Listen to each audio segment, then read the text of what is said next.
Chapter 703. Way back soon after settling into his new and improved body, Sonny dismissed his shadows. He expected them to instantly return to his cores, but this time there was a delay. It seemed that he had to wait for some time before Saint, Nightmare, and the Soul Serpent returned. And then there were the happy and the creepy shadows. Poor guys were going to have to come back the usual way, by gliding across the Kingdom of Hope one island at a time. They were swift and sneaky, so Sonny was not too worried about them. He also knew that the shadows always sensed in which direction to go to return to their master. Sonny had gained this bit of knowledge a while back, when his experiments with Shadow Step left the gloomy guy outside of the range of shadow control. The shadow had swiftly returned, acting even more petulant and moody than usual. Its mood had only grown worse when Sonny decided to try and repeat the accident a few more times, just to make sure. But as the result, he learned that once separated from him, the shadows would always try to find their way back to their master, somehow sensing where he was. And speaking of shadows, the haughty newcomer was still acting cavalier, radiating a disdainful certainty that it was, without a doubt, better and more distinguished than everyone, and everything in every way imaginable. Sonny shook his head and silently commanded the haughty shadow to wrap itself around his body, which it did, but not before giving him a look that clearly expressed how utterly beneath itself the arrogant guy considered such a trivial task to be. The members of the cohort had already collected the soul shards from the slain abominations, so there was nothing holding them on the island anymore. They started the journey back to the sanctuary and returned to it at dusk. On the way, Sonny was trying to get used to his new physique. Sure, the shadow spawn had grown taller and more powerful, but as a side effect of that, he had to relearn how to move in this towering body all over again. The shock was not as dire as when he had first appeared in the nightmare, but it would still require some time for Sonny to be able to adjust his mindset and battle technique for this new circumstance. Tired after the day of hunting nightmare creatures and traversing the heavenly chains, the four of them separated to go to their rooms. Reaching his own, Sonny fell on the bed, which was now a bit too short for him, and stared at the ceiling for some time, feeling restless and grim. Today, he had accomplished something that he never thought would be possible in such a short span of time. He had formed the fourth shadow core and become a devil. He was now more powerful than he had ever been, with three mighty shadows by his side, an arsenal of powerful memories at his disposal, and even possessing a nascent knowledge of sorcery and weaving. In fact, Sonny suspected that there had never been an awakened as powerful as him, except, of course, for Mordred, at least until Nephis returned from being lost in the dream realm and awakened herself. And yet he couldn't help but wonder, would that be enough for what was about to come? And if he survives the nightmare, would it still be possible for him to hide his strength and avoid the gaze of sovereigns? Tormented by these questions, Sonny remained awake for a long time, and then finally fell into the embrace of shallow sleep. When the morning came, he opened his eyes and instantly sensed a difference. His heart felt at ease somehow, complete. His shadows had returned while he slept. Luckily, all three had survived their task. However, they were not unscathed. Both Nightmare and the Soul Serpent bore many wounds and nestled in the nurturing black flames of his cores, slumbering as their bodies restored themselves. Saint was banged up too, but to a much lesser extent. Even though she had not had the company of a shadow, the taciturn knight fared much better than the other two. Well, that was not a surprise. She possessed attributes that specifically made her tremendously stalwart and durable after all. Plus, Saint was Saint. In any case, she was going to heal and recover much faster. The happy and creepy shadows had returned as well, and were now staring at their new sibling, the former with delighted excitement, the latter with dark and disturbing fascination. The haughty shadow ignored their stares and pretended that the others did not exist, looking past them with flawlessly disdainful indifference. "What a character!" Sunny smiled, then commanded the three shadows to wrap themselves around his body, leaving only the gloomy one on the ground. Finally feeling like himself, he climbed out of bed, freshened up, and went to find Noctis. There was a lot they had to discuss. When he saw the sorcerer, however, the words died on his tongue. Noctis was not on board his flying ship, and neither was he on the edge of the island, sculpting his terrible statues. Instead, the immortal transcendent had returned to his residence, for once. The wooden door stood open, and the sailor dolls let Sunny through without sparing him a single glace. The interior of the sorcerer's quarters had changed once again. The floor stood cracked and broken, mounds of stone shards arching upward, as if displaced by something rising from below. The circle of runes was broken as well, devoid of any essence and utterly empty. That, however, was not what scared Sunny. What made him stumble instead was that Noctis was not holding a glass of wine, as had been his habit. Instead, the sorcerer was whistling a carefree tune and brewing himself tea. Sunny froze. Oh crap! What had it been that the sorcerer told him soon after they met? Gather the knives, start a war against both the Ivory City and the Red Colosseum, kill all of the chain lords, defy the Lord of Light, break the will of gods, release the demon of desire out of her prison, and have a cup of tea. But then Noctis corrected himself and said that he should probably have tea first. Sunny gulped. It's starting, Prev. Next.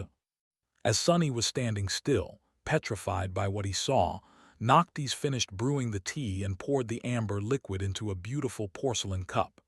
Then, the sorcerer raised it to his face, inhaled the fragrant steam, and let out a satisfied sigh. Then, noticing an unexpected guest, he glanced at Sunny and smiled. "Sunless, what a nice surprise. Wait, did something about you change?" The sorcerer tilted his head with a confused expression, studied the towering figure of the shadow devil for a few moments, and then suddenly brightened up. "Oh, it's your horn. When did you break it?" Really, that is what he noticed. Sunny stared at the cup in the immortal's hands, then grasped the extraordinary rock. He didn't really have to hold the memory to make use of it, but at the moment, Sunny was experiencing a desperate need to hold on to something, anything. Taking a careful breath, he gripped the rock and said hoarsely, "Back in the Temple of the Chalice, you are drinking tea." Noctis lingered for a bit, glanced at his cup, and then smiled. "What a prudent observation. Come, let's not let this nice tea get cold." With that, the sorcerer turned around and headed deeper into his residence, gesturing for Sunny to follow. The teapot flew into the air and hovered above the immortal's shoulder as well. As soon as Sunny made a step forward, however, Noctis suddenly turned, looked at him with a strange expression, and said, Try not to step on anything that seems to be. Actually, just don't move at all. We don't want for anything to happen, right?" At that moment, the chamber trembled again, and more cracks appeared on its stone floor. Sunny stared down with a somber expression, then sighed and used Shadow Step to appear near the sorcerer. "Why, what's under there?" Noctis smiled. "Oh, nothing, just a memento from an old friend. Don't worry about it." Sunny, however, did worry. He was not a complete fool. The vast circle of runes, the torrential flood of soul essence that the sorcerer saturated it with, the pool of blood that the ancient stones had absorbed, all of it pointed to something dreadful being imprisoned, or maybe created, there in the darkness of the earth. However, he thought better of asking any questions, and simply followed Noctis to the stone stairs situated on the other side of the chamber. Using them, they ascended to the top of the ring of giant menhirs and sat down at an elegant wooden table. The sorcerer leaned back in his chair, gazed upon the breathtaking vista of the Kingdom of Hope, and took a sip of tea with an expression of deep satisfaction on his face. Sunny lingered for a few moments, giving Noctis time to enjoy himself, and then asked, "It has begun, hasn't it? The other chain lords, they are ready to make their move." The sorcerer took another sip, sighed, and then said in a relaxed tone, "Oh, indeed. I suspect that their herald will arrive in a few days, so you might want to relax for a bit. Enjoy the tea. This will probably be the last moment of peace you will have for a while, Sunless, or maybe even the very last." Sunny remained silent for a long time, a myriad of important questions pressing on his mind. But then, he simply shook his head, chased them away, and poured some tea into a delicate cup that stood on the table, as if waiting for him. Neither of them spoke for a while, enjoying the fragrant drink and the beautiful sight of the flying islands in peace. Despite the approaching doom, the world felt tranquil and warm here, on the parapet of the sanctuary. After a while, Noctis sighed and said in a wistful tone, "I am going to miss this, I think." Then he glanced at Sunny and asked with a hint of curiosity in his voice, "Tell me, Sunless, why are you here? It is no surprise that someone like me would want to free Hope, but what would compel a shadow like you to attempt it as well? You must know the risk." Sunny remained silent for a few moments, then sighed. "To tell you the truth, I don't really know. I used to know, or at least think that I knew. I had lofty desires, to grow stronger than others, to break free from the chains of fate. And maybe I harbor those desires still. But after coming to this cursed land and being ground into dust by it, now everything is so unclear. And my ardent desires suddenly seem so lacking." He paused, looked down, and then added evenly, "Or maybe it's just me who is lacking and lost." Noctis glanced at him, took a sip of tea, and asked with a curious smile, "What is it that you think you are lacking, and from what are you lost?" Sunny did not speak immediately, letting the pressure of the flaw build inside his soul for a few moments. Then he said with a grin, "How should I know? If I had an answer for that, I wouldn't be feeling this way, would I?" He chuckled and then asked, "Have you heard the legend of a hero named Odysseus?" Noctis blinked a couple of times, then shook his head. "Never heard of that guy. A legend, really? Huh, strange that some third-rate hero I don't even know got to have a whole legend to himself." Sunny smiled and then said, "A good friend told me that legend. Odysseus spent 10 years away from home, fighting a war in a distant land. And then he spent 10 more years trying to find his way back home. He lost all his friends and endured countless hardships, facing terrible monsters and dangerous beings of all sorts. But he never gave up and eventually returned home, to Ithaca." His smile disappeared, replaced by a distant expression. After a few moments of silence, Sunny sighed. "I feel like Odysseus too sometimes, lost in a distant land. Only, unlike him, I don't have a home to want to return to. I have nothing to strive for apart from saving my skin, keeping my friends alive, and maybe living a little bit better than a wild beast. Can someone really be lost if they don't belong anywhere?" Noctis took a sip of his tea, solemnly pondered on it for a bit, and then said thoughtfully, "I see, I understand. So what you lack is a house. That is why you are trying to free Hope, to get a house. Wait, Sunless, are you trying to say that you want to repossess the ivory tower?" Sunny choked on his tea, then glared at the sorcerer with outrage. "What even? No, that is not what I am saying. Home is just a metaphor, you immortal fool." Noctis blinked a couple of times, then asked with a deadpan expression, "What's a metaphor?" Sunny stared at him for a few moments, then snorted and opened his mouth, intending to answer.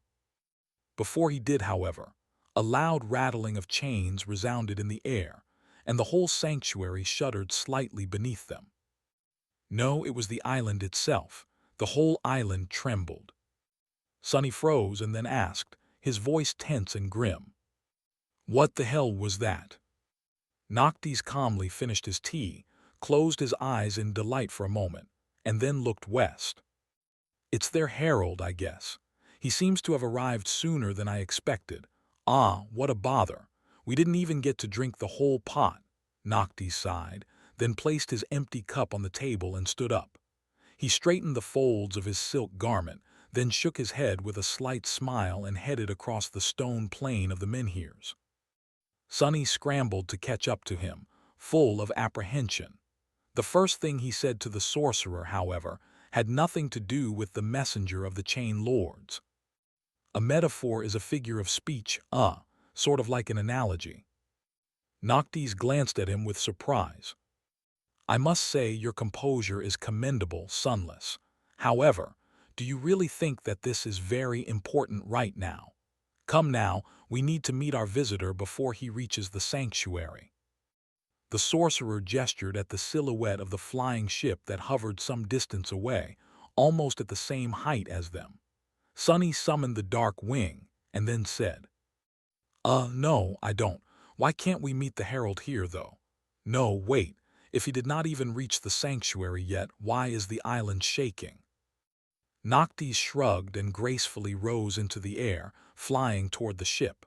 What means he was using to do so, Sonny did not know. All he could do was jump as high as he could, and then glide forward. The sorcerer glanced at him, and then said somberly, if we were to meet the herald here, my beautiful sanctuary might, well, get damaged. That would not do. As to why the island is shaking, I guess we'll see. Soon they landed on the deck. The sailor dolls had already raised the sails and were hurrying around, preparing the ship for departure. Cassie, Kai, and Effie were also there, although they seemed to have arrived only moments before Sonny and Noctis. As Sonny looked at them with a silent question, Effie simply nodded toward Cassie. The mystery of their swift reaction was easily revealed. The sorcerer went to the stern of the flying ship without wasting any time, and took his position as the Kybernetes, the guide who steered the ship as it flew through the air. The ancient vessel had no steering wheel, of course, and instead relied on 2 steering oars, which were situated at the very rear of it. There was a runic circle inscribed between the oars. Noctis stepped inside, turned, leaned comfortably on the bending inner surface of the tall apluster, and placed his hands on the oars with a relaxed expression on his face. A moment later, the circle shimmered with ethereal light. The flying ship had to be controlled both physically and with soul essence. There were invisible energy pathways spanning the whole length of it, all leading to the roots of the beautiful tree growing around the main mast. Luckily, it was the tree that produced the tremendous flow of essence required to propel the vessel through the air, and not the Kybernetes. Otherwise, Cassie would have never been able to fly it in the future. However, the pilot still needed to control that flow and serve as its nexus, and so only an awakened could do it. Or a transcendent. Noctis sent his own essence into the runic circle, connecting his soul to the ship, and the ancient vessel slowly started to move, gaining speed as the wind filled its sails. Holding the oars with a carefree smile, the sorcerer then glanced at Cassie and said, Song of the Fallen, my lady, you wish to observe how I control this beauty. Here is your chance to see a master at work. Truly, there is no helmsman more skilled and distinguished than me in the whole of the Kingdom of Hope. Granted, this flight won't be too long. He suddenly grew silent, glanced at the blind girl with a guilty expression on his face, and then awkwardly cleared his throat. Well, I guess "see" was the wrong word to use, him. Cassie remained silent for a few moments, then said neutrally, I am used to it, do not worry. Knowing that the young woman had been interested in the flying ship and its mysteries, Sonny left the two of them alone and walked to the side, staring into the distance with a tense look on his face. Noctis had failed to explain why the approach of the herald caused the sanctuary to tremble, but Sonny had an idea. The islands were all connected to each other by the heavenly chains, and so any strong tremor was bound to spread outward like a wave. The question was, what could have caused a quake strong enough for them to feel from several islands away? Perhaps a giant steel colossus could. He gritted his teeth. A messenger of the chain lords. Was that a joke? Noctis conveniently failed to mention that this herald was going to be one of those lords himself. And what the hell had the sorcerer meant, saying that they had to meet the herald elsewhere to avoid damaging the sanctuary? Weren't they simply going to speak? That was what messengers were for, weren't they, to deliver words?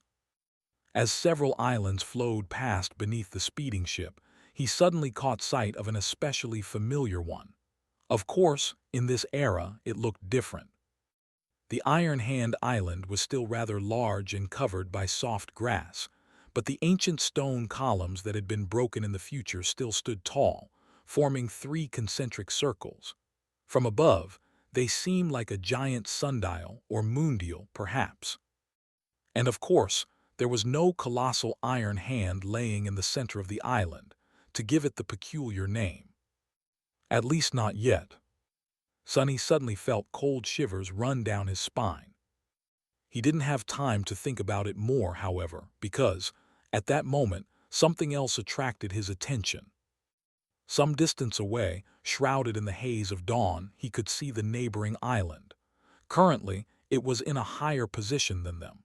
The island suddenly swayed, and a small human figure jumped from its edge.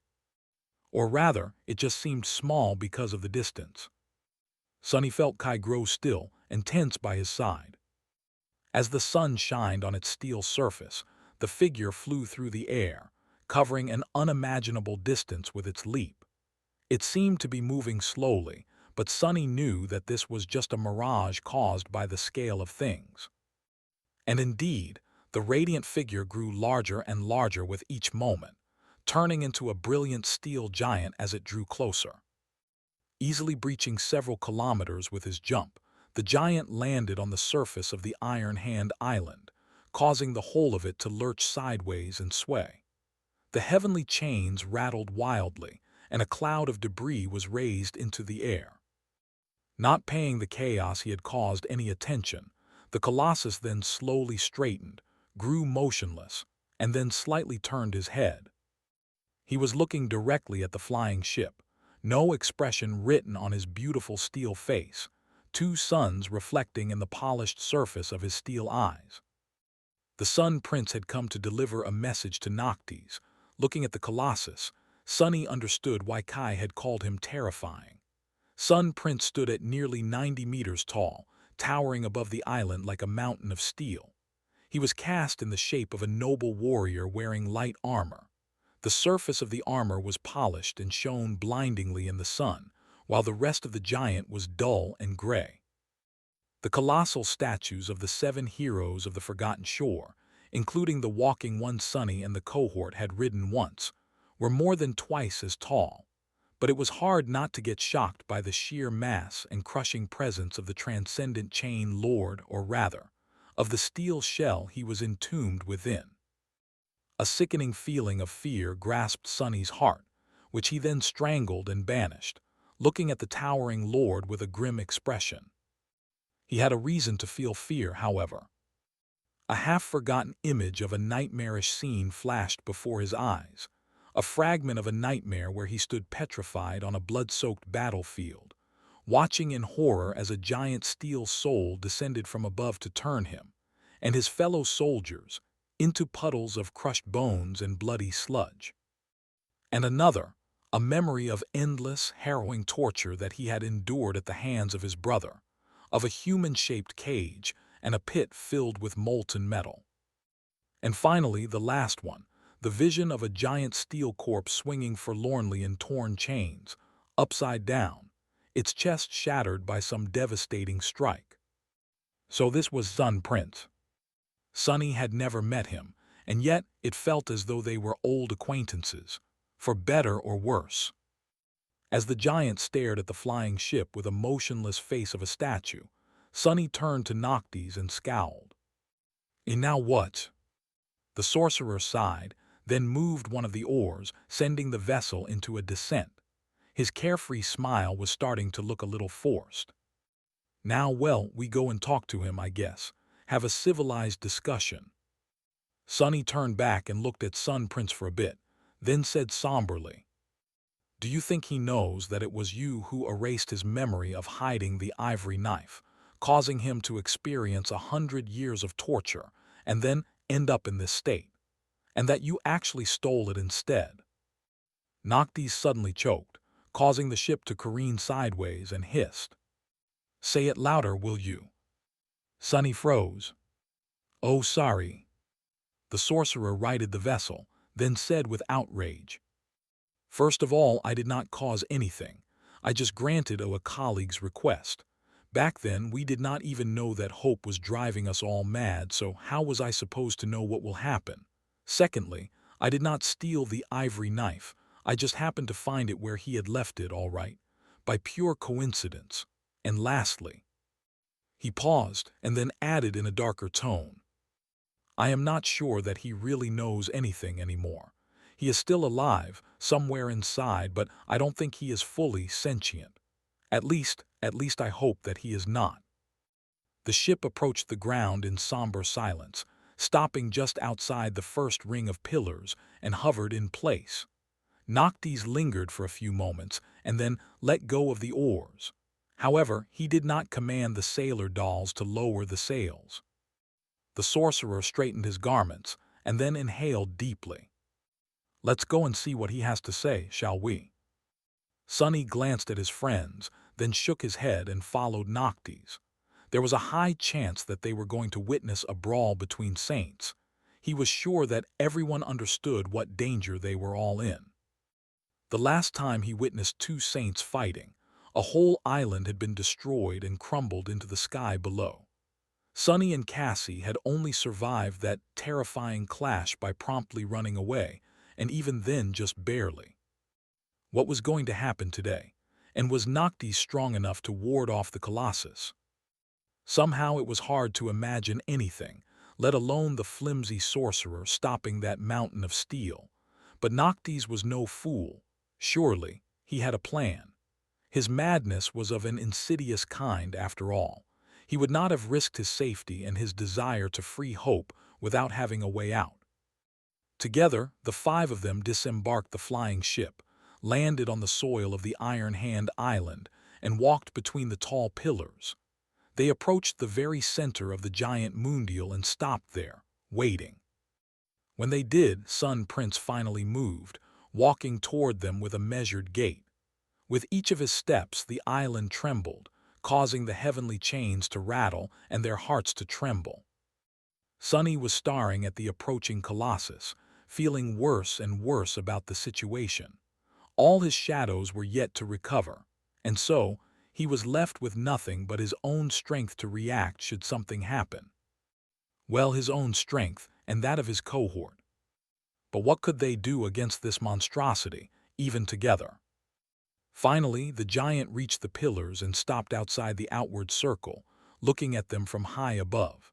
Drowned in his cold shadow, Sunny couldn't help but feel like a tiny insect. Looking up with a grave expression, he gritted his teeth and said, "I feel like an ant." Effie, who was also craning her neck to stare at the Colossus, glanced at him, hesitated for a moment, and then smiled.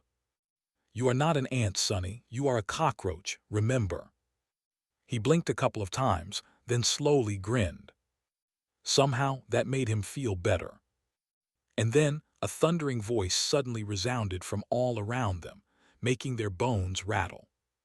The giant spoke. He said, "Noctis, you have the knives."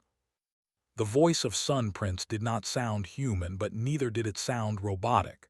It was just strange and empty, as if it was not a person speaking but the world itself. A desolate world full of ruins. Hearing it, the sorcerer grimaced, then covered his ears. He still remembers how to speak. The thundering voice of the Colossus resounded once more, making them shiver. "Surrender the knives." Sunny turned his head slightly and glanced at Noctis, wondering what his reaction would be. The sorcerer, meanwhile, blinked a few times and took a big step back, distancing himself from Sunny. Then he raised a hand, pointed a finger at him, and said with sincere confusion, "What are you talking about? I don't have any knives. It's this guy over here, he has them. So, if you want them, come and take them from him. Leave this poor sorcerer out of this, by the moon." Sonny froze in place, dumbfounded, and just stood still for a moment. Surrounded by stunned silence, all he could hear was the wild beating of his heart and the hum of blood rushing in his ears. His eye twitched. No way the bastard just did this to me. As all four of his shadows wrapped themselves around his body, Sonny turned his head slightly and stared at the sorcerer's finger, which was, without a shadow of a doubt, pointing straight at his broad back. His mouth turned dry. He did. What the hell was Noctis thinking? No, the sorcerer would not have sold him out. Yes, shifting the blame on Sonny had to be a con of some sort, but what would Noctis achieve by doing this? Nothing. Unless, of course, unless this had been his plan all along. A cold, sickening feeling suddenly grasped Sonny's heart. High above him, the gaze of the dreadful colossus slowly shifted from the elegant figure of the sorcerer to the four-armed devil standing by his side. The weight of that gaze pressed down on Sonny, making him bare his teeth in a snarl. It felt as if he was being pierced by it, his very soul laid bare. And somewhere within his soul, locked inside the covetous coffer, were the three knives, one made of obsidian, one made of glass, one made of blood-red ruby. Something changed about the terrifying presence of Sun Prince, and his deafening voice resounded once again, now suffused by a distant, pale echo of a vague emotion. "In shadow." Sonny paled. He had forgotten that the master of the original Shadow Spawn was to blame for what happened to the Prince of the Ivory City, as well. In fact, one could even say that Shadow Lord was the main culprit of the 100 years of harrowing torture that Sun Prince endured. He had stolen the Ember Knife, after all. So if the Steel Colossus had a reason to really hate someone. Curses! Feeling his heart's turn cold, Sonny silently watched as the Colossus shifted his weight, then bent slightly, preparing to reach down with his giant steel hand. He was desperately trying to calculate his chances of escaping this situation alive. At that moment, Noctis suddenly cleared his throat, and then addressed Sun Prince in a friendly tone. "Oh, but do be careful. You know how tricky shadows are, my friend. This one in particular is full of treachery, vileness, and unspeakable malice. The beast even slaughtered a temple full of innocent maidens. He also tried to poison me. Oh, the villainy, so be careful when you grab him. Or you just might lose your hand." A low growl escaped from Sonny's mouth. He could feel the other members of the cohort grow tense and ready to fight. Cassie's hand fell on the hilt of the quiet dancer, and Kai outstretched his arm, ready to summon his bow. Effie was staring up with a somber expression on her childish face, her body drawn like a spring. But what were they supposed to do? Even if Sonny knew which of the three knives was meant for Sun Prince, how could he thrust it into the Transcendent's flesh? The actual body of the Chain Lord was buried somewhere inside the walking mountain of steel. More than that, using the knife would only make him mortal after that. He would still have to be killed, somehow. Killing a saint was no easy task. As the Colossus leaned down and moved his hand to reach inside the moondial, Sonny was thinking feverishly. He saw only one option: to run away as fast as he could. Using Shadow Step, he would be able to dodge at least. But for how long would he be able to outrun the giant? Sonny had seen him breach the gap between two islands with one jump. Now that the range of shadow control had grown, Sonny could possibly do the same.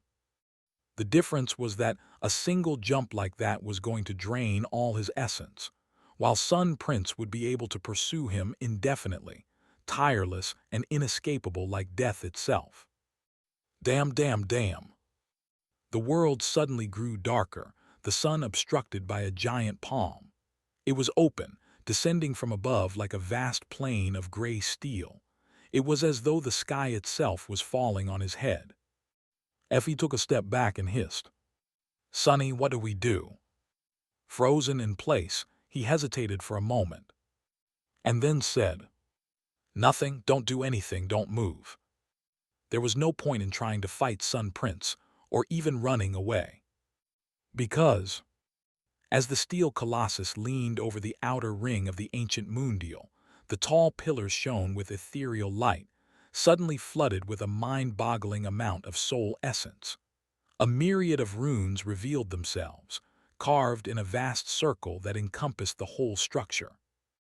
And then everything around them turned to light, cold, pale light of the moon. Blinded by it, Sonny didn't see what happened next and just felt something vast and chilling, and yet intangible, move past him with stunning speed. Then he heard the thunder of a deafening impact and the groan of steel that was being torn apart. The whole island shook, the quake throwing him to the ground. Sonny hit the cold stones and sensed the shadow of Sun Prince changing. As the pale moonlight dimmed and was extinguished, he saw a shocking sight. The moondial lay broken, the pillars shattered and toppled over. Not too far away from him, a giant steel hand rested on the ground. However, it was not attached to the body of the colossus anymore. The giant was staggering back, his right arm torn at the shoulder. A river of molten metal was flowing from the terrible wound, falling down like blood. The grass was turning to ash where it fell. And amidst all of this, unperturbed, stood Noctis. The sorcerer's expression was calm and slightly amused. Staring at all the chaos, he flicked a speck of dust off his silk garments, shook his head, and said, "Tusk, have I not warned him to be careful? I did, didn't I? By the moon, why does no one listen to me? I am the wisest man in all of Kingdom of Hope, after all." The colossus staggered back, swayed, and then moved his foot to balance himself. The island quaked once more, and the giant grew still, bent slightly and grasping the gaping wound with his one remaining hand. His head turned, staring at Noctis with the same empty, unmoving expression. However, his polished steel eyes, which had been burning with the blinding reflections of the sun, became submerged in deep shadow. For a moment there was silence. Sonny gritted his teeth, then slowly exhaled and raised a hand to wipe the sweat off his brow. After the initial panic of being sold out by Noctis, he had forced himself to calm down and think. It was then that Sonny had realized that they were not in real danger and told his friends to stand down. The immortal sorcerer was many things, including a liar and a cheat. Sonny did not doubt that Noctis had lied to him on many occasions, and about many things, sometimes for a specific purpose, and sometimes simply for the fun of it. However, one thing that Noctis was not was a fool. Sonny could imagine many situations in which the immortal would betray and damn him to death, but not without a good reason. And surrendering the cohort to Sun Prince was the opposite of what Noctis wanted to achieve. At best, it would have bought him some time, at the expense of losing the 3 knives to the other chain lords. One thing that Sonny did not doubt was the sincerity of the sorcerer's desire to free Hope. And so, he had understood that the immortal's sudden betrayal was just another deception. It had not been hard to guess what the purpose of the deception was, as well. After all, Sonny had already guessed how the fateful meeting between rebellious Noctis and the Herald of the Chain Lords was going to end, and how the Iron Hand Island would get its name. Sun Prince had walked right into the sorcerer's trap, and Sonny had been used as bait. Not for the first time, and probably not for the last. So he wasn't very shocked by the sight of the giant's missing arm and of the streams of molten steel that flowed out of it, slowly cooling on the broken stones, or at least he wasn't supposed to be.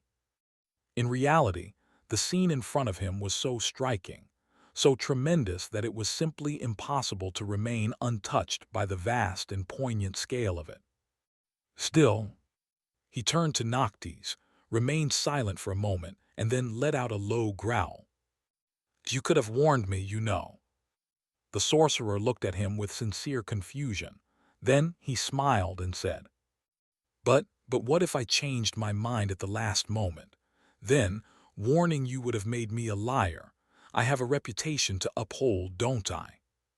With that, Noctis winked at him, then turned to face the motionless Colossus. As Sunny stared at him darkly, the smile slowly disappeared from the sorcerer's face, making way for something cold and frightening.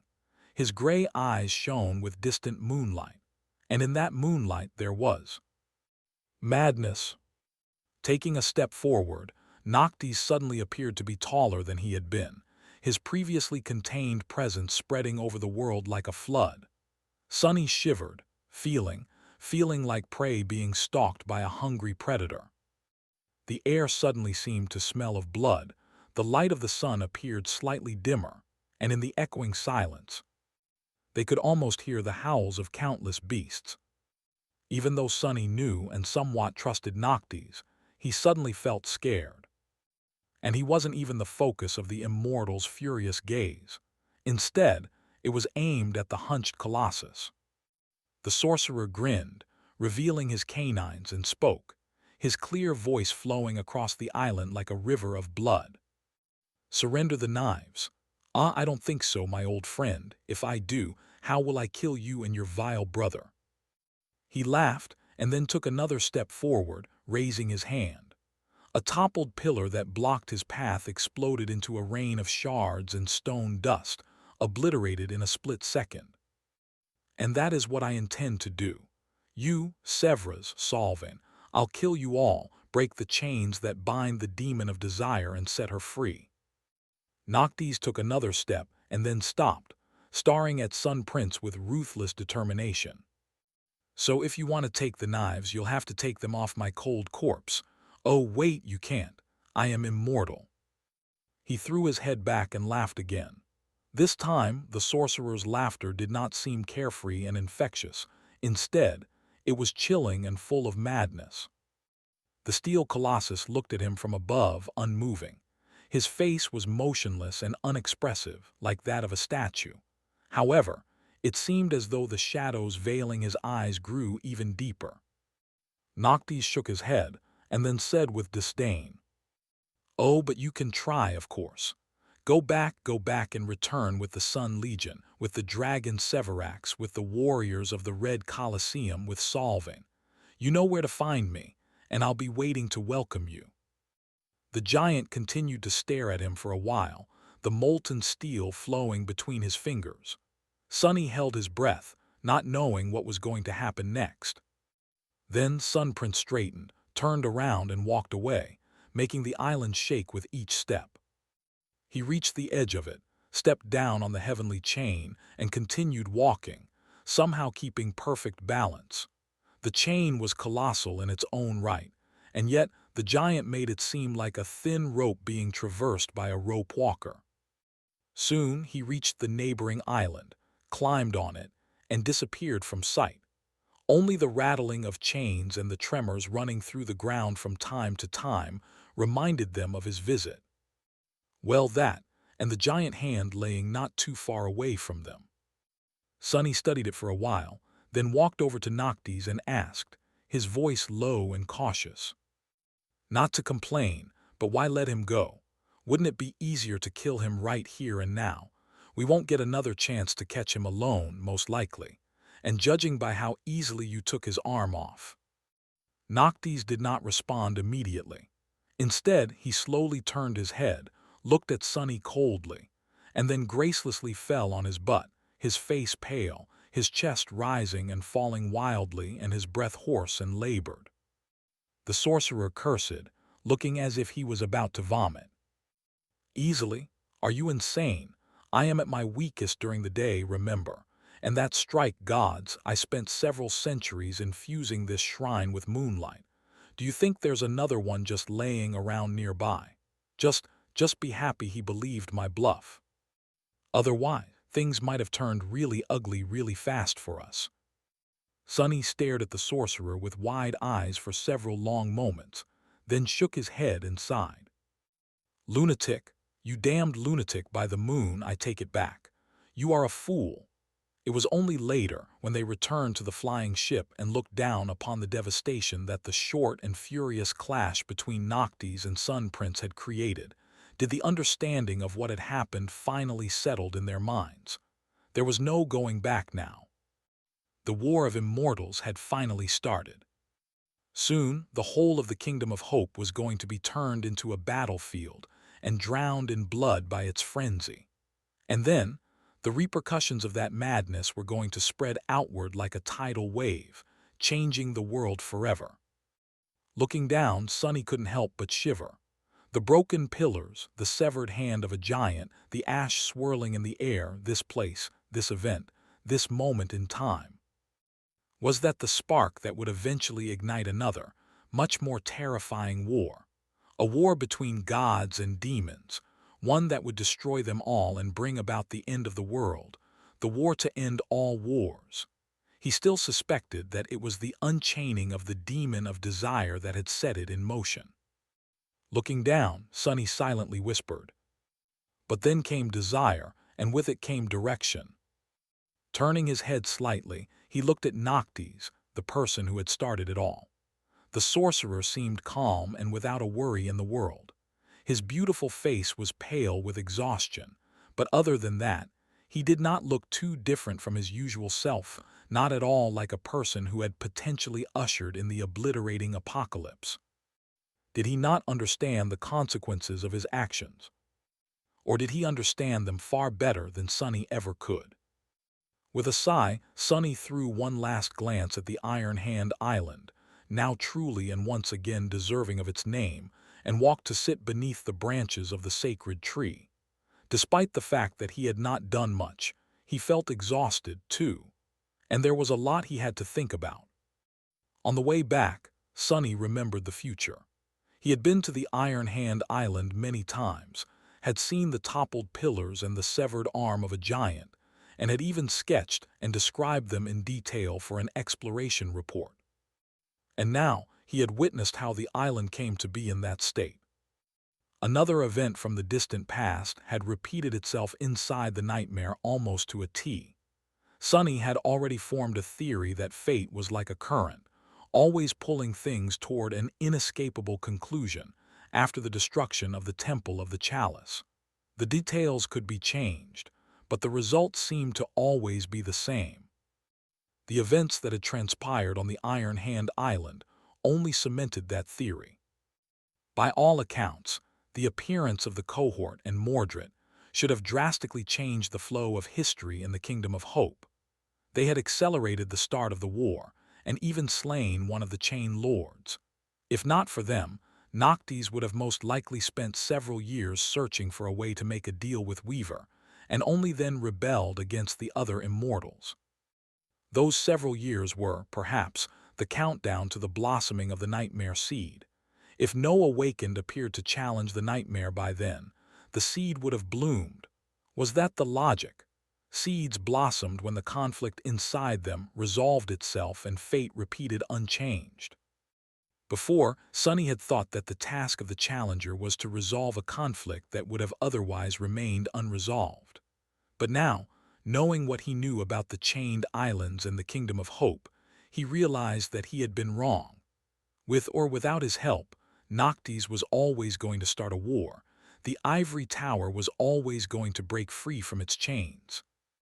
The Temple of the Chalice was always going to be destroyed, and Sun Prince was always going to lose his hand to the enchanted Moondeal.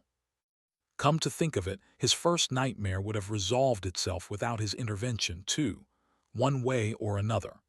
The nameless temple slave would have probably died, and Aro of the Nine would have survived, or would they? In any case, there would have been an ending. That doesn't really make sense. So what was the role of the challengers?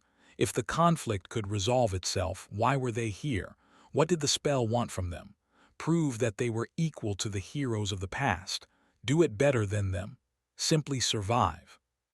The spell did not care what one did inside the nightmare and how they went about solving the conflict. The reward was going to be the same. Either way, the challenger would ascend to a new rank. They could receive a true name, or even, in extremely rare cases, an evolution of their aspect, but those things could be done outside a nightmare as well. The only thing the spell cared about was that the challenger survived until the end. But that was not entirely true. The spell would not give additional rewards or deny the survivor their ascension. However, it did care a little, at least enough to appraise the challenger's performance. The appraisal did not really matter outside of the first nightmare, where it was tied to the boon, but the spell still gave them out each time. Good, exceptional, remarkable, glorious, and so on. Was there a hint in there somewhere about what it wanted? If so, Sonny had apparently pleased the spell very much in his first trial. Sitting in the shade of the sacred tree, he sighed and looked into the distance with a solemn expression. I hope it will be pleased with us again this time. I hope we survive. Soon, the flying ship returned to the sanctuary and descended to its usual position above the altar island. As they returned to the ground, Sonny could see hundreds of faces turned to them, fear and uncertainty written in their lines. The inhabitants of the sanctuary had not seen the clash between Noctis and Sun Prince, but they all knew that something was wrong. By now, the island had stopped trembling, but their hearts did not. Without paying them any attention, the sorcerer tiredly landed on the grass, then turned to Sonny and frowned slightly. I am going to rest for a couple of days. That most of the Sun Legion, as well as the army of the Red Colosseum, are arrayed along the border between Solvin's territory and that of the Ivory City. It is going to take them at least 2 weeks to assemble together and march east. So, we will give them enough time to break the current formation, but not enough to build a new one. We attack in 7 days. He hesitated for a few moments and then suddenly smiled. Warmongers and the Sun Legion forgetting their hatred and fighting side by side. Truly, no one but me could have made it happen. Am I not the most talented diplomat in all of the Kingdom of Hope? With that, Noctis laughed, turned around and walked away. Sonny stared at his back for a few moments, then sighed and said quietly, You are definitely not. But then again, maybe you are. The next morning, Sonny woke up in a strange mood. Knowing that they were nearing the end of the nightmare, and perhaps their own, he had expected himself to be consumed by somber trepidation. But surprisingly, Sonny felt fine. It was as though the scope of the approaching battle was simply too large to be evaluated, and so his mind had not bothered with it at all. Instead, he had practical problems he needed to solve. Sonny still did not feel completely comfortable in his new body. He barely had any time to get accustomed to its size and weight, after all. The next several days were going to be crucial in that regard. His previous garments had been torn when he evolved, and so Sonny summoned the puppeteer's shroud to wrap itself around his towering body. Although not as powerful as his other suits of armor, the shroud was much more comfortable. It was a bit nostalgic to wear the light armor once again, but also a bit sad to see it relegated to serving as a bona fide training suit. Remembering how he had planned to slaughter countless dormant nightmare creatures while being invulnerable thanks to his new, incredible awakened armor of the 5th tier just a few years ago, Sonny smiled wistfully and walked out of his room. The sanctuary seemed different somehow.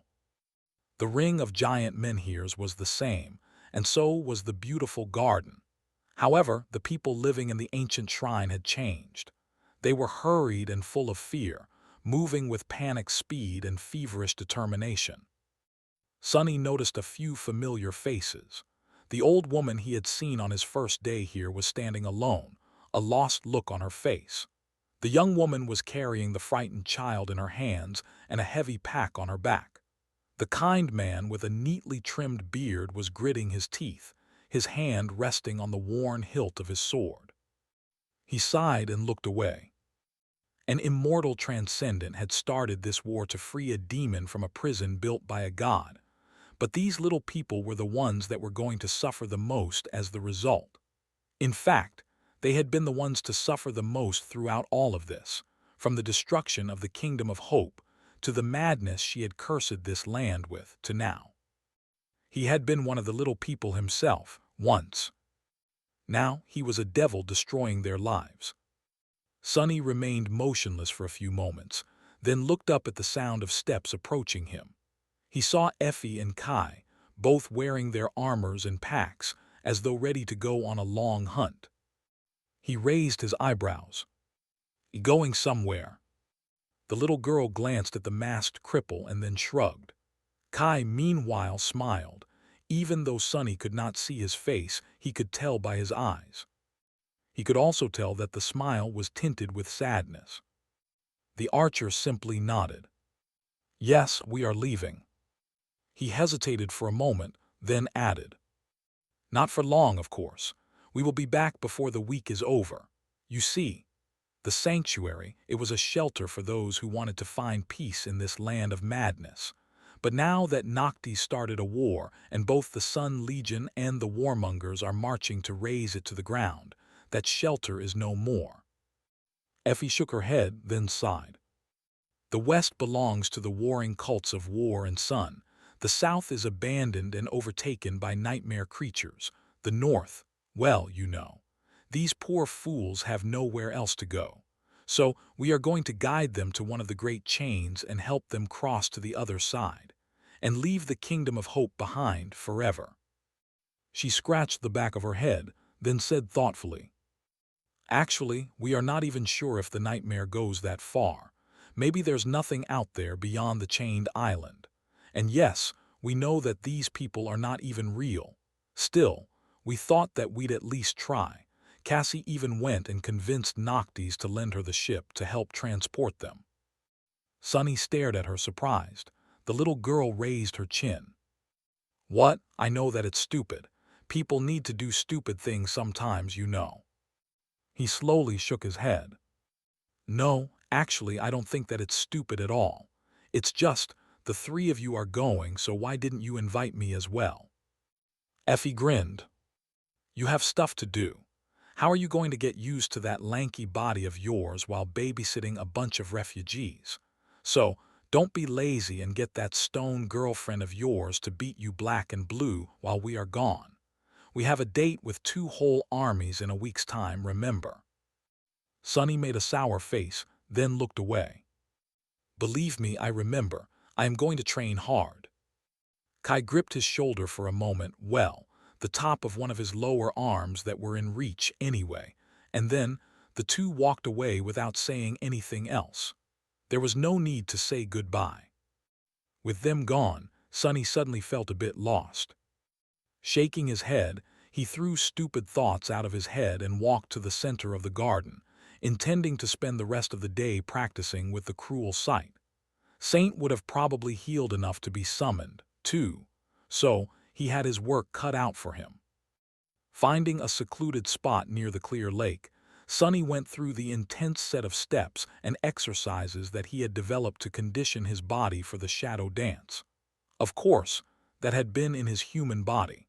The shadow spawn, meanwhile, was a very different beast, or rather devil. Despite its size, the gaunt body of the devil was incredibly nimble and swift. It was also capable of bursts of monstrous, explosive strength that would leave many people stunned. In addition, it was itself a weapon. With his talons, claws, fangs, and horns, Sonny was capable of delivering a lot of damage even unarmed. He could even kill things with the spike at the end of his tail. After that initial practice session, he summoned Saint and started the real training. As they sparred, Sonny observed the departure of the inhabitants of the sanctuary. They left in a column with Kai in the front and Effie walking behind. Some were carrying their meager belongings, while some were empty-handed. Some cried, while some remained silent and stoic. Some even smiled. Above them, the flying ship moved, carrying those who could not walk. Sonny could not see, but knew that Cassie was controlling it. For a moment, he was curious about how she was able to communicate with the sailor dolls, however. That short distraction cost him dearly when Saint delivered a painful blow to his abdomen. And so, Sonny decided to concentrate on himself. Turning his full attention back to the training fight, he thought, I wish them well. Even if they are not real, I wish them all the best. Long hours passed in arduous training. Slowly but surely, he was growing accustomed to the new proportions of his strange and powerful body. His height, his reach, his might, all of it was starting to click, making him feel confident in his own skin once more. At some point, dead tired, Sonny decided to take a break. Commanding Saint to stand down, he crouched near the lake and drew some water to wash the sweat off his face. Then he poured some on his head and sighed, looking at the clear surface of the lake. The graceful figure of Saint reflected on it, and near her, his own. Obsidian skin, bestial features, eyes that seemed like pools of liquid darkness. Twisting horns. Master Jet had once joked that he would be a flower boy one day. Remembering it, Sonny smiled. I wonder what she would have said if she saw me that way. And then he froze. His sweat turned cold. There was a third reflection on the surface of the lake. It was a tall and slender young man, with pale skin and raven-black hair. His face was sharp and thin, not exactly handsome, but at the same time charming and strangely beautiful. His striking eyes didn't seem to possess a color of their own, and instead reflected the world back on itself like two pools of liquid silver. Currently, they were as blue as the boundless, vast sky. The young man smiled pleasantly, and then raised a hand in greeting. A painfully familiar voice suddenly resounded in Sonny's mind. Ah, Sunless, how nice it is to meet you again after all this time. Just look at you, goodness. I almost failed to recognize you behind that fearsome face. Hearing Mordred's pleasant voice reminded Sonny of the time they had shared in the sky below, and the closeness that had existed between them back then. A long time ago, he had considered the mysterious prince if not a friend, then at least an ally. He had been fond of the owner of the disembodied voice enough to worry when it disappeared. Of course, all of that had been a lie. A masterfully crafted net of deception that Mordred had created to lure Sonny into bringing the mirror shard into the Night Temple and setting him free. The memory of the dark conclusion of that story, the fear, the pain, the shame of having been led astray and betrayed. The slaughter gripped his heart with icy claws. Sonny glared at the reflection of the young man for a few moments, then gritted his teeth. He hated to admit it, but there was no escaping the fact that he feared Mordred. Sonny had met many powerful men and even more terrifying abominations, but the Prince of Nothing was perhaps the only one whom he was truly scared of. Not because of the divine aspect or the lineage of war, but precisely because of how insidiously cunning and inexplicable the Prince of Nothing was. It was like what teacher Julius had said. What humans feared the most was the unknown. And no matter how many times Sonny tried, he simply could not understand how Mordred thought, what his motives were, and what was he scheming behind that friendly smile. Because of the eerie wrongness hiding in the depths of his eyes, the Prince of Nothing was impossible to predict. Hell, he was even impossible to kill. The whole of the great clan Valor had tried and failed. Grasping the extraordinary rock, Sonny made sure that there was no one really standing behind him, and addressed the reflection in a gruff voice. Oh, it's you. What are you doing inside the lake? Don't be a stranger, Mordred. Come, enter my soul sea and let's talk face to face. The reflection of the young man lingered, its smile turning a little forced. Then it spoke again. How strange, I can hear you speak, but I don't see your lips moving. Have you been learning new tricks, Sunless? Ah, good for you. I've been doing some of that myself. Sonny scowled, shadows veiling his eyes. I've heard. A whole region of the kingdom, Mordred. Really? I thought you did not enjoy killing innocent people. Or did you tell yourself that it was all right because they were not real? Mordred tilted his head a little. Then he said with the same pleasant smile, what would have been the point of killing them if they were not real? Hearing that, Sonny shivered. The reflection, meanwhile, shook its head. They were real enough to serve a purpose. Don't get me wrong, however. I would not have done the same in the waking world. Those I killed were all already dead, sunless. All of them were doomed and uselessly so. I simply gave their deaths a different meaning. Mordred did not seem pleased with himself, but neither did he seem remorseful about slaughtering thousands of people. Just uncaring, which was much more unnerving. The Prince of Nothing looked at Sunny and chuckled. So that little oracle of yours told you all about my adventures then. Well, wonderful. I will not have to describe them myself. Time is of the essence, after all. Sending a reflection across such a distance is not easy, even for me.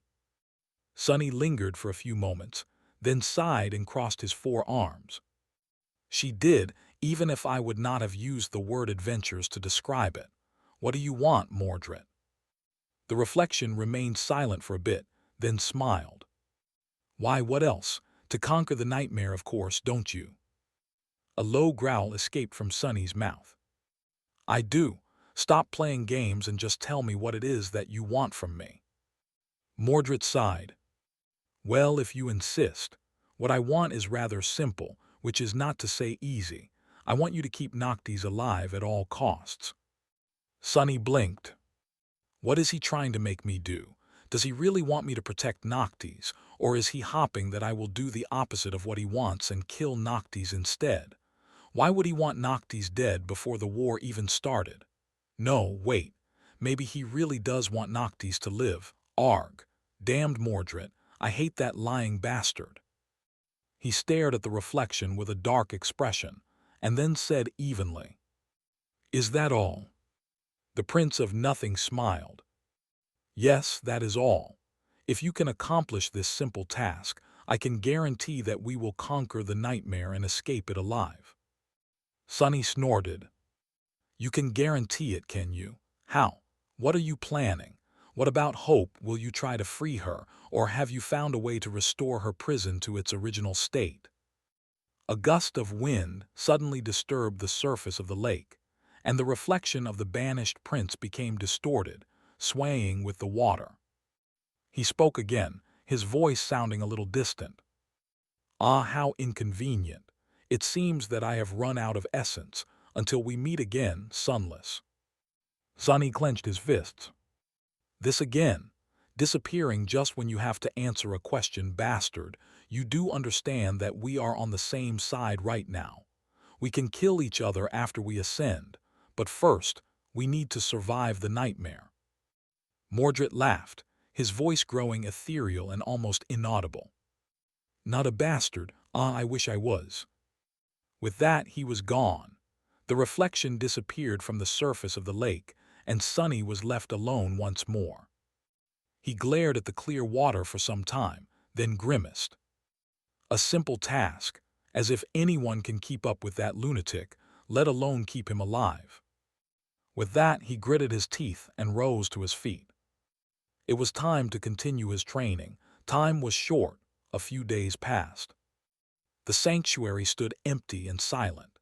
The beautiful garden was devoid of its usual liveliness, and the winds howled as they passed through the ring of giant menhirs. Here and there, mundane things left behind by the people that had departed in a hurry lay, forlorn and forgotten. No one was ever going to return for them. Sunny had never seen the sanctuary this desolate and hollow, not in the future and not now, in the distant past. The sight of it was sad and eerie. He had spent these days training tirelessly and learning to control his new body. This latest transformation had not been as fundamental as becoming a demon after living his whole life as a human, so his progress was swift. More than that, mastery of shadow dance made Sunny especially attuned to his physicality and change. In truth, he did not need a whole week to achieve the goal, but practicing with Saint reminded him of the simpler times, and so helped him prepare himself for the battle ahead mentally. On one of the last nights he had to spend in peace, Sunny woke up suddenly, thinking that he had heard a distant scream. Had he really, or was it just a vestige of a dream? He sat up and glanced into the window, a deep scowl appearing on his face. "What dream, you fool? Awake and don't dream." But who could have screamed in the sanctuary? There were only two people left here, Sonny himself and Noctis. He hesitated for a moment and then stood up, summoning the puppeteer's shroud. After thinking for a bit, he also summoned the cruel sight, wrapped his shadows around himself, and walked outside. The full moon shone in the night sky, drowning the world in ghostly blue light. Guided by it, Sonny walked across the empty garden and approached the residence of the sorcerer, where the immortal had disappeared 2 days earlier and never came back out. The door stood open, and the sailor dolls guarded it silently, their wooden faces devoid of any sign of worry. Passing between them, Sonny entered the residence and studied the familiar chamber. It had changed slightly. The stone floor was even more broken and littered with deep cracks. The piles of shards had grown taller. However, there were no tremors running through it from time to time anymore, as if whatever it was that had hidden beneath had either died, fallen into a slumber, or gone elsewhere. Noctis was in the middle of the room, sitting on a pile of rubble with a pained look on his face. The sorcerer looked unwell. His skin was deathly pale, with dark circles under his eyes. His lustrous hair had grown dull and was disheveled. Even his elegant garments, which had always been flashy and immaculate, were now wrinkled and in disarray. What's more, Sonny could have sworn that there was something moving beneath the sorcerer's skin. It appeared for a moment and then was gone, making him unsure if he had seen it or just imagined the whole thing. Noticing his presence, Noctis slowly turned his head and smiled weakly. "Ah, Sunless, you are just in time. How do I look?" Sonny stared at him for a moment and then said, "You look like crap." The sorcerer blinked a couple of times, then threw a hurt look at him. "No, not me, you idiot. How does he look?"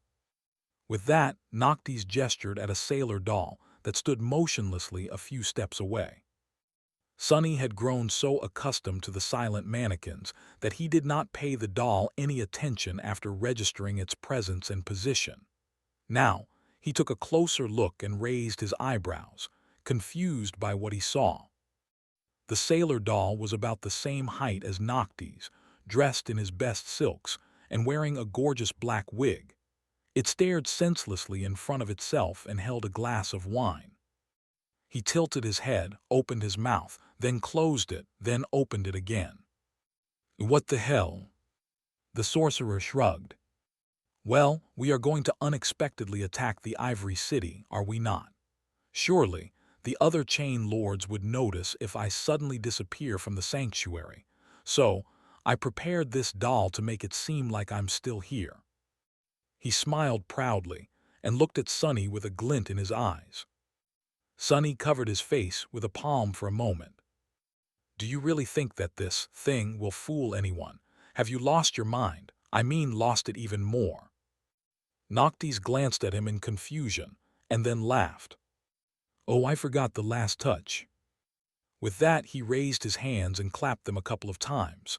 A moment later, there were two sorcerers in the chamber, one sitting on the pile of rubble, the other standing a few meters away and staring at Sonny with an obnoxious smile. Even though he knew that the second one was just a sailor doll, he couldn't tell the difference.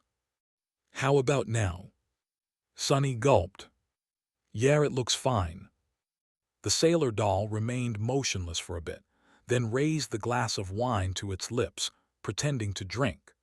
The likeness was uncanny, but more than that, Sonny could feel that the real enchantment went much deeper than just looks.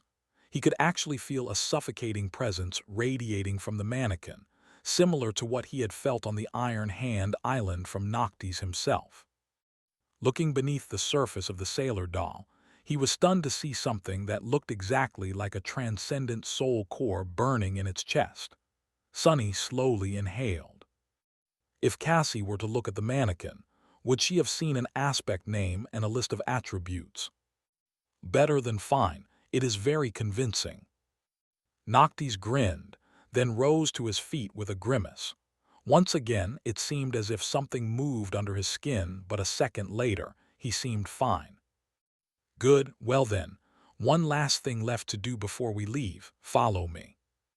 Sonny threw one last look at the broken floor of the stone chamber, and then turned around. He knew that he would never return here again. Together, the two of them entered the garden and walked across it. Sonny did not know where Noctis was leading him, but felt that it was important. One of the sailor dolls followed them, carrying something heavy. As they walked, the sorcerer suddenly spoke. I thought a lot about what you have told me, Sunless, about wanting to return home. Sonny glanced at him with surprise, but did not say anything. Noctis remained silent for a few moments, and then said in a wistful tone, I used to have a home too, you know, a long time ago. There was a beautiful temple where my siblings and I grew up, being taught by priests and priestesses. It was surrounded by a vast forest where we played and hunted. There was a lake where we caught fish and swam to escape the summer's heat without a care in the world. The smile slowly disappeared from his face, and his eyes shone softly, reflecting the pale moonlight. I returned to that place some time ago. But it was not. It changed. The temple lay in ruins, the forest had been chopped down, the lake had dried up. Everything felt unfamiliar and strange, like a distant dream. And for a moment, I felt as if my whole life was just a dream that I have dreamt, and maybe was dreaming still. He paused, sighed heavily, then suddenly smiled and looked at Sonny. But hey, by then I already had this. This sanctuary that I have built with my own two hands, the people that I saved, the land that I tried to protect, the duty I made mine to uphold, this was my home. He inhaled deeply and looked around, enjoying the sight of the sanctuary.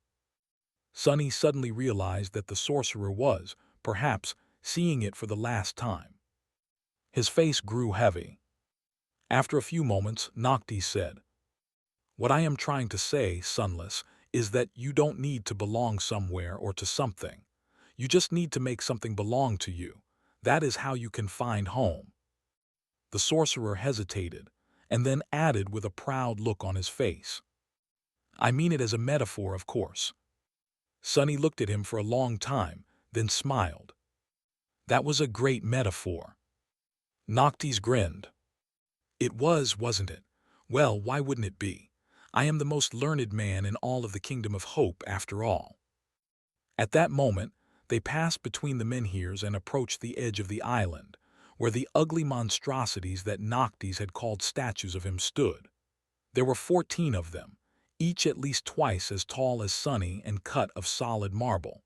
He had not looked at the fruits of the sorcerer's labor after that first time, and was momentarily disturbed.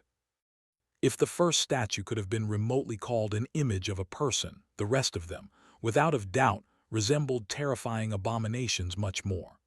They were giant and heavy, with talons, claws, fangs, spikes, and horns that made Sonny's own look pathetic in comparison. The giant gargoyles looked frightening, unsightly, ferocious. And each had mighty stone wings. Surrounded by monuments of harrowing creatures, he suddenly felt small and weak. Feeling uneasy, Sonny glanced at Noctis and asked, These are statues of you. The sorcerer laughed. Oh, well, I might have lied a little. These were never meant to look like me.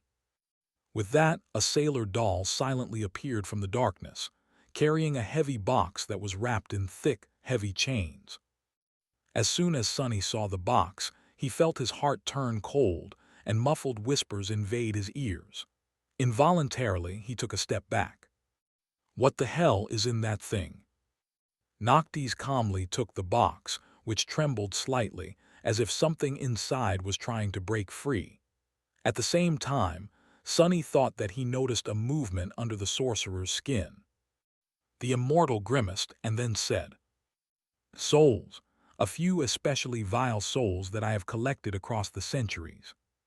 Sonny scowled, gripping the cruel sight tighter.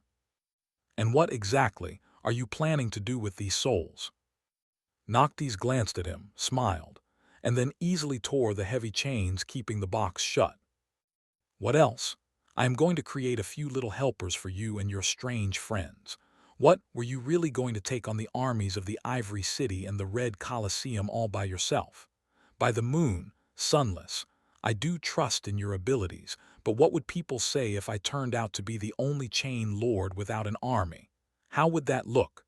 Ah, no, such an embarrassment would simply not do." With that he opened the box, his eyes shining with cold moonlight. And in the next moment, the 14 terrifying stone beasts suddenly moved.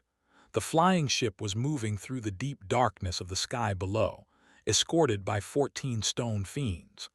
With the ocean of flames burning below and vast nothingness above, it seemed as though they were sailing through purgatory.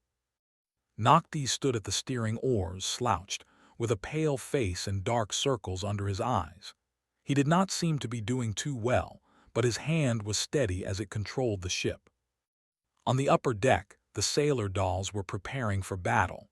They were moving wooden ballistae into position and loading heavy bolts into them, with an especially fearsome siege engine placed at the bow. The bolts themselves were not that simple either. Their surfaces were carved with runes, which shimmered with stored soul essence and brimmed with power. The mannequins themselves were armed as well, their elegant liveries replaced with chainmail. They carried heavy bows, sabers, and hatchets, both to kill the enemies and defend the ship from boarding hooks. There were plenty of quivers full of arrows around, as well as barrels of water to douse the flames should the sails catch on fire. The sails, meanwhile, were turned at a strange angle to catch the hot air rising from below, surrounding the vessel from the sides like wings.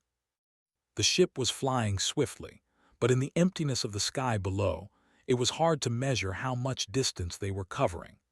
Sunny could only tell that their speed was tremendous because of the powerful torrent of essence flowing through the ancient wood, and the howling of the wind that was being cut by the armored ram of the ship. At this rate, they were going to reach the Ivory City soon. The cohort was preparing for battle, too. Kai had summoned his white and gold armor, a memory he had earned while commanding a centuria of the Sun Legion. Behind the charred wooden mask, his eyes were serious and focused. He was examining the fletching of arrows in his quiver, a mighty bow resting at his feet. This bow had come from a champion of the war sect he had slain, and was a deadly weapon. Effie was standing nearby, leaning on the runic spear Sunny had given her. The dusk shard was propped against the board of the ship, almost as tall as the little girl, and there was a white cape that seemed to be weaved from starlight resting on her shoulders, the starlight shard, which she had received after slaying the Lord of the Dead. Of course, Effie had a whole arsenal of other memories at her disposal, those that she had collected over the years on the Forgotten Shore, and those she received for slaying countless abominations to saturate her awakened core before venturing into the seat of nightmare. Weapons, tools, charms. She was going to summon them when the need arose. Knowing that the battle ahead would be long and arduous, the little girl was hungrily devouring a pile of roasted meat. Cassie was quietly observing Noctis, her hand resting on the hilt of the quiet dancer.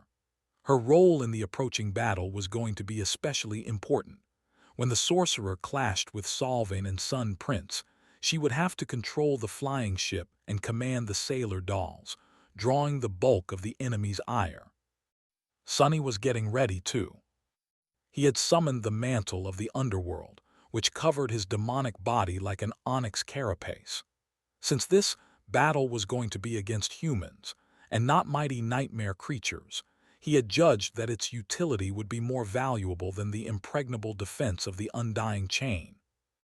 There was no Elias around to heal a mortal wound should he receive one, as well, so its incredible enchantment was less useful. The blood blossom rested in the onyx armor's breastplate, ready to grant him its strength.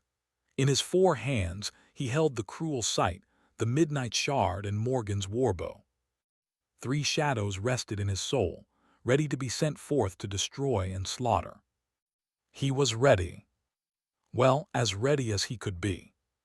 Just as Sunny thought it, Noctis suddenly moved and then looked up, a wild smile slowly appearing on his lips. His voice sounded hoarse but clear. "Ah, they finally sensed us." The members of the cohort turned to him, their faces calm and collected.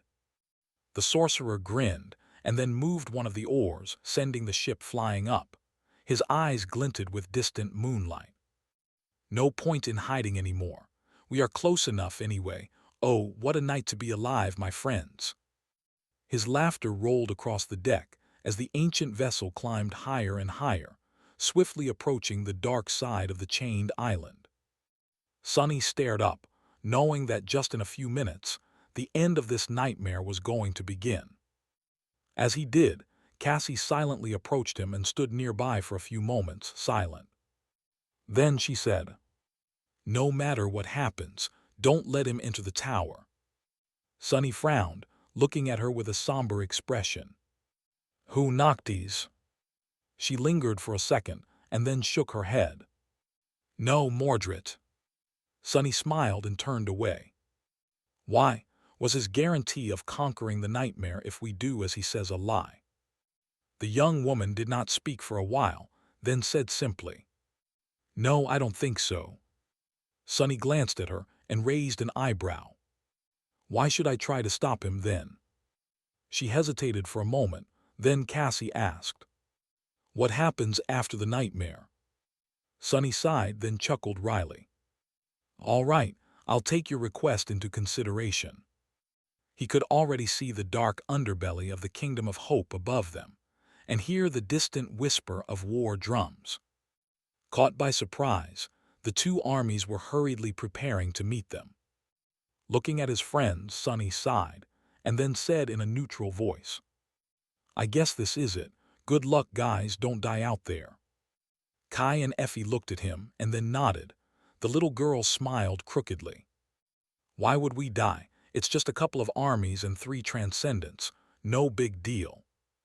She hesitated for a bit, and then added in a somber tone, "However, let's make a promise to not do suicidal battles beneath giant towers again, okay? I mean, at this rate, it might become a habit." Sunny looked at her and grinned. "So what next time? We should do battle on top of a giant tower." Effie sighed. "No, no towers. Let's try to avoid giant towers in the future entirely. How does that sound?" Sunny laughed, then turned away and stared at the approaching islands. "Sounds fine to me. Can't promise anything, though." As the silver circle of the full moon reached the highest point in the sky, a sudden movement tore through the darkness of the night. In the clamor of drums and human voices, an armada of wooden ships flew forward, each vessel illuminated by the orange flame of lanterns. Some had red sails and some had white. In the pale moonlight, all of them looked gray and colorless. The ships rushed forward, seeming like a river of lights. On their decks, human figures moved, feverishly preparing for battle. The soldiers were drawing their weapons and knocking arrows on the strings of their bows, while the captains stared at the radiant moon, their faces tense and grim. Soon, a lonesome black dot appeared on the surface of the silver disk, and then slowly grew as it drew closer. A single ship, this one much larger and more graceful than the rest of them, was fearlessly flying to meet the luminous armada. There was a beautiful tree growing around its mast, and a man with pale skin and raven-black hair standing at the oar, guiding the vessel forward. His eyes were gray and clear, shining with the reflected light of the moon. Standing near Noctis, Sunny could not help but feel a dark resentment grip his heart. Cursed! They had chosen the time of the attack to catch the armies of the Chain Lords unprepared. Most of the soldiers were still on march to the Ivory City, their formation broken and in disarray. It was not easy to unite two large forces, and Noctis had chosen the precise moment when the chaos was at its worst to stage his assault. And yet, there was still a considerable force ready to defend the city. At least 100 ships rose into the air to intercept and destroy them, each carrying dozens of warriors, some of them awakened, and some even ascended, but all the absolute elite the warring factions had to offer. And somewhere out there, two immortal transcendents were waiting to take their turn. That is what Noctis and the cohort were up against. Sunny lingered for a moment, and then glanced past the approaching river of lights at the distant shapes of the Ivory City. It was as beautiful during the night as it was during the day, the graceful arches of the tall aqueducts, the aerial bridges that connected the islands, the buildings made of white stone. The streets of the city were empty, but he could feel thousands of frightened souls trembling behind the walls that they had considered solid and safe, not knowing what calamity he and his friends were bringing to their doorstep. Suddenly grim, he had to remind himself that these were the people that had tried to sacrifice Kai to satiate a dragon's hunger, and then burned him alive for daring to survive. And the dragon himself was there too, powerless for now, at least until the dawn came. Gritting his teeth, he took a step forward and closed his eyes for a moment. Just 100 ships, what is there to fear? I just have to bring 10 or 20 down, maybe kill a few ascendants. Big deal. The armada was already close enough to make out the distant shapes of humans rushing on the decks. A gust of wind brought with it a chorus of voices. Sunny shuddered, recognizing the familiar chant. Glory, glory, glory. He opened his lightless eyes, all doubt and remorse disappearing from them, leaving behind only the cold will to kill. Somewhere behind him, Noctis suddenly grinned and then whispered in a hoarse voice, "Now witness us gods." A moment later, the massive siege engine standing at the bow of the ship suddenly rang, sending a heavy bolt flying through the darkness. As it pierced the sky, a weave of ancient runes shone on its surface, and the winds howled, cut by its sharp blades. Streaking toward the distant armada like a falling star, the bolt struck the hull of the forward vessel and crushed straight through it, pulverizing a large part of the bow. It tore through the innards of the enemy ship, and then an explosion of pale light suddenly illuminated the vessel from within for a split second, leaving behind nothing but a cloud of bloody debris. The whole ship was destroyed in an instant. Noctis laughed madly, and as he did, the sailor dolls were already rushing to reload the engine. While they were busy with it, the sorcerer moved one of the oars, throwing his own ship into a turn to let its port side, and the loaded ballistae situated there faced the rushing enemy fleet. And just like that, the battle that was meant to change the course of history forever started. The sorcerer's ship had an advantage in size, speed, power of enchantments, and the reach of its weapons. However, the difference was not insurmountable. Before the bow engine could be reloaded, they would already be being pelted by arrows and harpoons of the enemy. Get ready, my friends. The sailor dolls pulled the levers of the portside ballistae, sending several smaller but still devastating bolts flying toward the approaching armada. Others readied their bows, staring forward with indifferent wooden faces. Sunny raised Morgan's warbow, ready to draw it, and threw a question over his shoulder. What of solving? What of Sun Prince? Noctis smiled wickedly. Can't you feel they are approaching? Song of the Fallen, my lady, I am afraid you will have to take the oars soon. Do not worry, however. As long as the moon shines, I will make easy work of those two. He lingered for a moment, sending the ship into another turn, and then added, Do worry about the enemy ships, though. If you are not careful, they will tear my beauty apart in no time, not to mention peppering you full of arrows. The ships he mentioned were almost in range to shoot their own onagers and ballistae. Even though the sorcerer's vessel was graceful, swift, and stalwart, it seemed impossible for anything to survive the devastating rain of projectiles. Sunny tensed, his pupils narrowing into two vertical slits of pure darkness.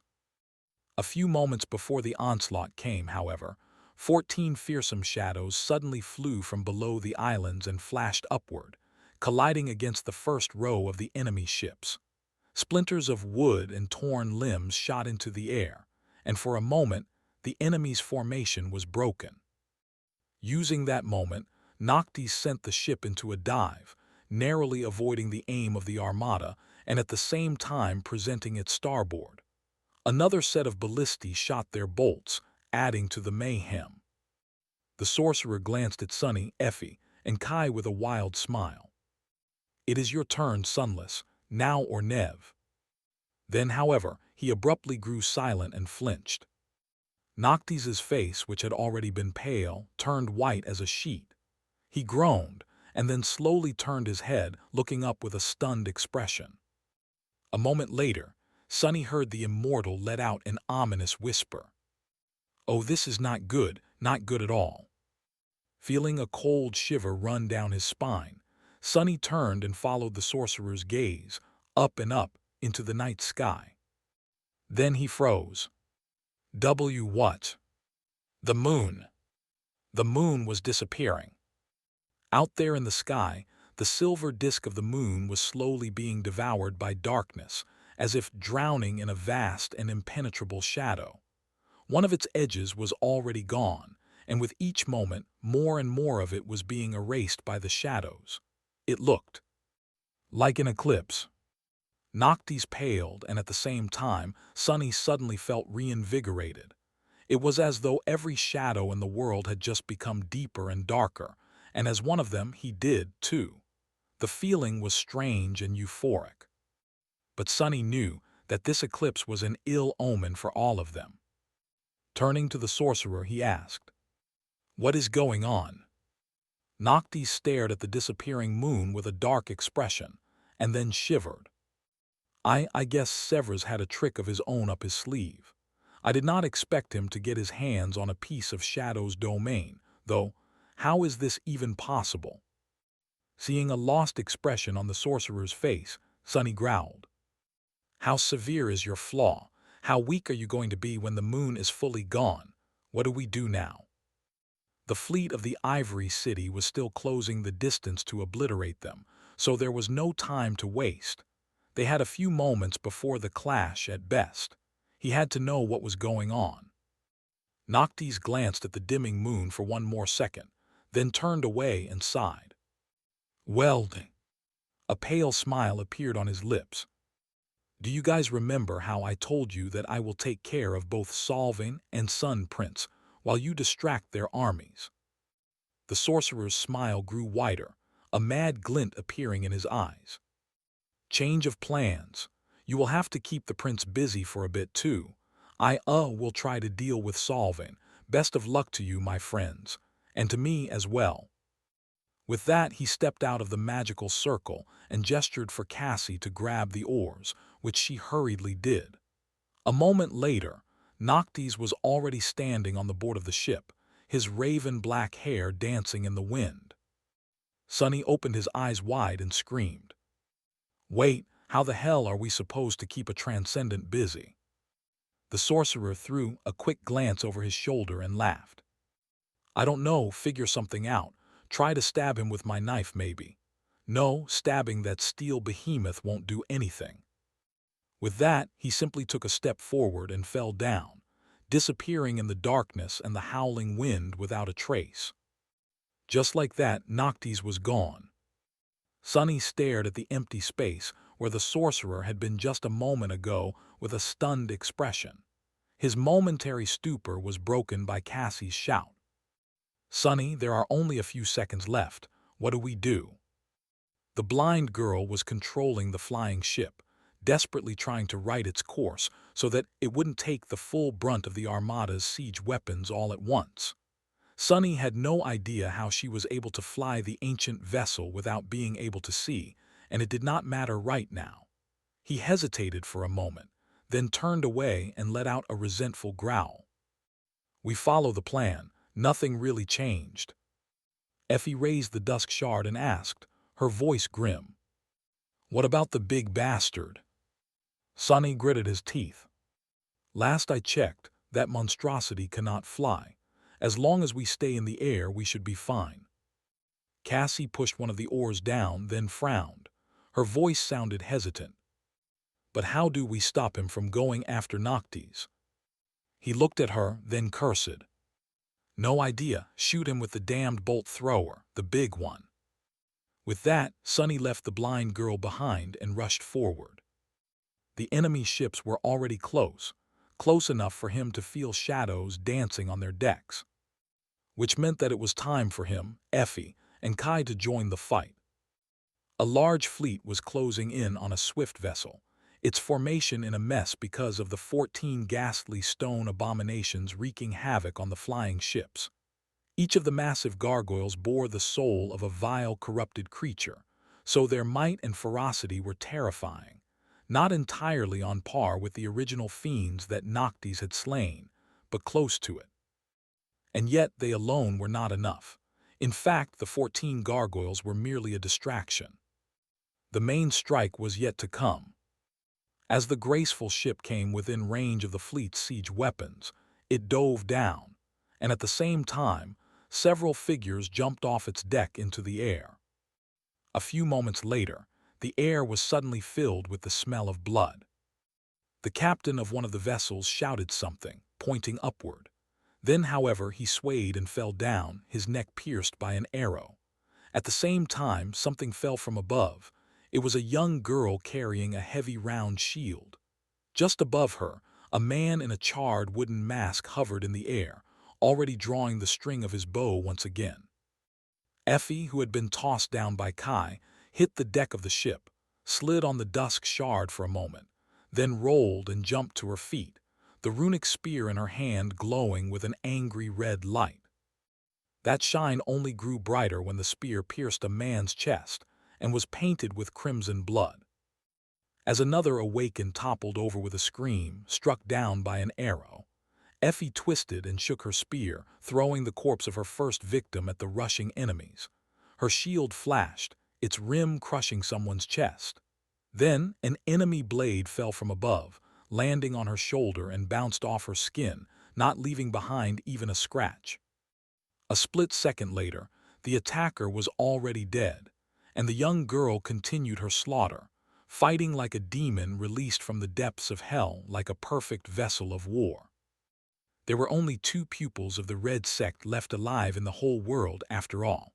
One of them was Solving, and the other was here on the ship, killing Solving's followers one after another with a feral grin on her childish face.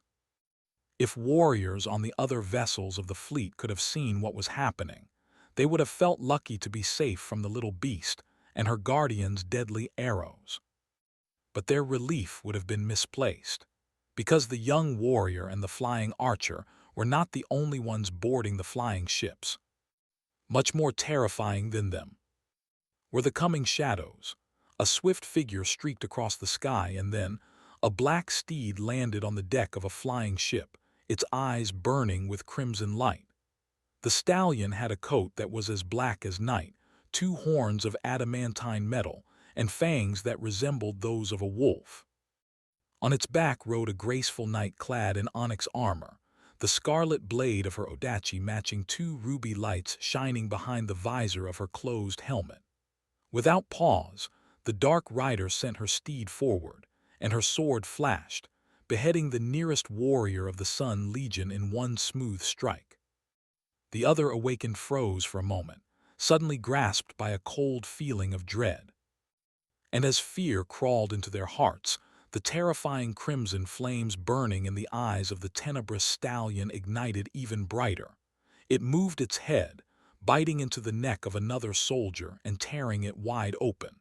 More blood flowed onto the deck.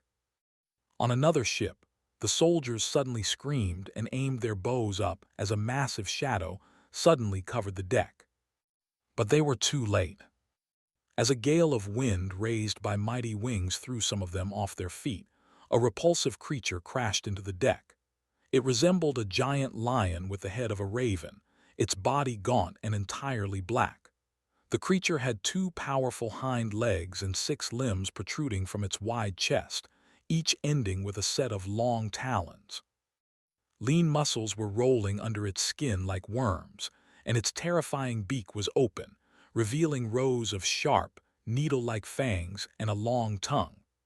Both the fangs and the tongue were of the same black color as the rest of the abominable monstrosity. Using the momentary shock of the warriors, the Soul Serpent, who had assumed the form of a spire messenger, reached out with its 6 arms and sliced 6 bodies apart with its talons. Blood sprayed into the air, and a chilling, ghastly wail escaped from its beak. And lastly, on the stern of yet another ship, a towering devil wearing black armor simply appeared out of the shadow, silently and without anyone noticing him for a split second. That 1 second was enough for a bolt of lightning to fly off his bow and hit a warrior in red armor that had been preparing to pull the lever of a ballista on the bow of the ship. Instantly, arcs of furious radiance chained to a dozen nearest soldiers, killing several, burning a few, and stunning the rest. Dismissing Morgan's warbow, Sonny dashed forward and brandished the cruel sight, as well as the austere takai he held in the other 2 of his 4 hands. He knew that his time was short, yes. Sonny was powerful, and so were his shadows. But when the defenders of the Ivory City recovered from the initial shock, they were going to show that each of them was an awakened, too. And then, who knew how long he would be able to survive? The first thing to do was to cut off the head of the snake. Ramming into a tall soldier with his shoulder, Sonny sent him flying away and raised the midnight shard for a devastating downward slash. The captain of the ship, a gray-haired man with a noble face and a thick beard, reacted too fast, throwing his own sword up to block the attack. However, the takai never came down. If Sonny really wanted to attack it with it, he would have never telegraphed his strike so clearly. Instead, the cruel sight shot forward from below, piercing the captain through the chest. Infused with divine flame, it easily went through his armor and flesh, killing the man on the spot. The warmonger only had time to look at Sonny with eyes clouded by pain and smile happily. Then, he fell down like a tree that had been cut down by an axe. Damned crazies. The captain was dead, which would make things easier for Sonny. However, there were still dozens of awakened warriors on the deck of the ship, now fully aware of his presence and clamoring to spill his blood. Sonny had fought plenty of Solvin's followers in the Red Colosseum and knew very well how skilled and powerful they were. He was not sure of his ability to survive a battle against that many, especially now that he had no shadows augmenting his body. 3 of them were with Saint, Serpent, and Nightmare, and the 4th one lay on the bloody deck behind him to serve as his eyes. With the enemy possessing such a terrible numeric advantage, he judged that being aware of his surroundings would be more useful than a bit of physical might. Regardless, Sonny was not going to fight them all unless he absolutely had to. Throwing the captain's corpse out of his way with a powerful kick, Sonny dashed forward and grabbed one of the steering oars the man had been holding. He might not have known how to fly a ship, but from watching Noctis and Cassie do it, he at least knew how to crash one. As the shadow lantern appeared on his belt and devoured all light nearby, thus hiding him in a cloud of darkness and making it harder for the archers to hit him, Sonny pulled the steering oar all the way to the right. Slowly, the flying ship started to turn left, going off course and breaking formation. A few arrows zipped past Sonny, one bouncing off his helmet and throwing his head back. He could see 10 or so of the closest warmongers already running at him, and further back, even more rushing to join their comrades. Those who had been stunned by the strike of thunder were coming to their senses as well. Crap! Forced to keep the oar in place and thus immobilized, he gritted his teeth and threw the cruel sight as a javelin, aiming to kill the nearest of the approaching enemies. However, his spear simply froze in the air, as if the attackers were surrounded by an invisible barrier. In the next moment, a ball of furious light invaded the cloud of darkness that protected him, dimming somewhat, but not disappearing instantly. That was the problem with fighting against Awakened. Every one of them had an aspect, and each aspect was unique, making them excruciatingly unpredictable and hard to deal with. As more arrows were aimed at his head, Sonny cursed, let go of the oar, and dissolved into shadows. Left with no one to hold it in place, the steering oar returned to its natural position. But the damage was already done. Before anyone could get to it, the flying ship careened and rammed straight into the side of another one, piercing it with the metal beak of the forward ram and wedging itself deep into the Allied vessel. Both ships were heavily damaged by the collision, but the situation was still not unsalvageable. If an experienced captain acted with haste, at least one, or maybe even both vessels could be saved. But before that could happen, a four-armed demon suddenly appeared from the shadows on the stern of the rammed ship. And a few moments later, its captain was dead too. Just like that, Sonny had doomed 2 ships and 100 souls to death with 2 strikes of his weapons. He glanced into the night sky for a moment and groaned. Just 90-something or so left. Great.